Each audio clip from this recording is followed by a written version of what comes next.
প্রিয় শিক্ষার্থী ভাই ও বোনেরা, আমি আরেকবার আপনাদেরকে আমন্ত্রণ জানাচ্ছি গ্রান্টেড আইটির পক্ষ থেকে। আমরা এই পর্যায়ে ভিউ কমান্ডটি নিয়ে আলোচনা করব।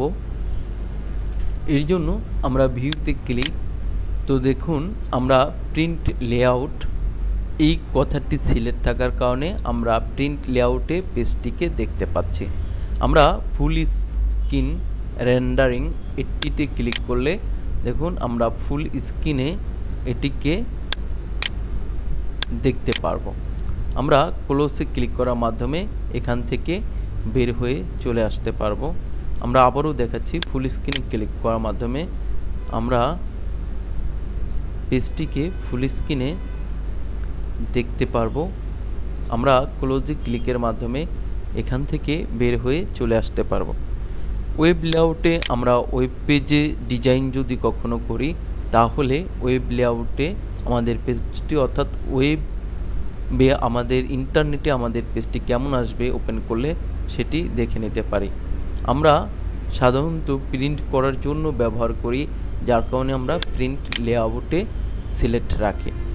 এখানে দেখুন শো অ্যান্ড হিডেন নামে একটি কথা আছে। আমরা যদি রুলারে ক্লিক করি তাহলে দেখুন আমাদের দুই পাশে রুলারটি শো করবে। আমরা টিকটি উঠিয়ে দিলে দেখুন রুলারটি আর দেখা যাচ্ছে না। তো আমরা যদি চাই যে রুলারটি শো করুক, তাহলে এখানে দিয়ে দেব আমরা গ্রিড লাইন্স। আমরা এটিতে ক্লিক করলে আমরা দেখুন পেজের মধ্যে এক ধরনের গ্রাফের আকৃতি চলে আসলো।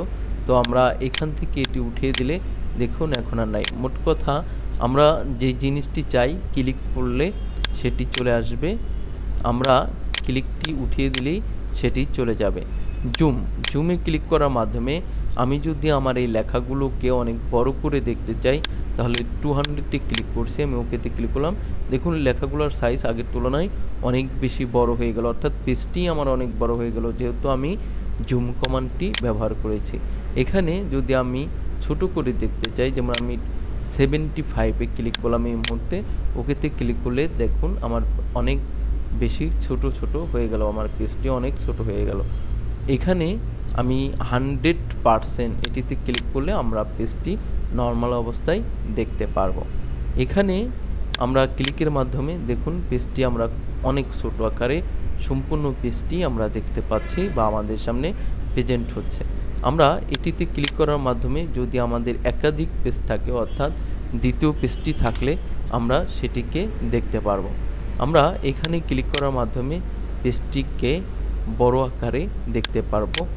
তো আমরা যাই কিছু করি না কেন 100%টা হচ্ছে আমাদের পেজের নর্মাল পজিশন। আমরা নিউ উইন্ডোতে ক্লিক করলে এই আমরা যেটিতে কাজ করছি এটি একটা উইন্ডো, আমরা নতুন একটি উইন্ডো দেখতে পারবো। দেখুন এখানে আমাদের আরেকটি উইন্ডো একই রকম ওপেন হয়ে গেল। তো আমরা ক্লোজ করার মাধ্যমে সেটিকে আমরা বাদ দিয়ে দিতে পারি। স্প্লিট মানে হচ্ছে পেজটিকে ভেঙে ফেলা। দেখুন আমি স্প্লিটে ক্লিক করে আমি পেজটিকে কোথা থেকে ভাঙবো সেখানে একটা ক্লিক করলাম, দেখুন আমার পেজটি ভেঙে গেল। তো আমি রিমুভ স্প্লিট এটিতে ক্লিকের মাধ্যমে আবার আগের অবস্থায় ফিরে আসতে পারলাম। অ্যারেজ অল কথাটির মাধ্যমে আমি এটিকে একদম ফুললি অ্যারেজ করতে পারি। আমি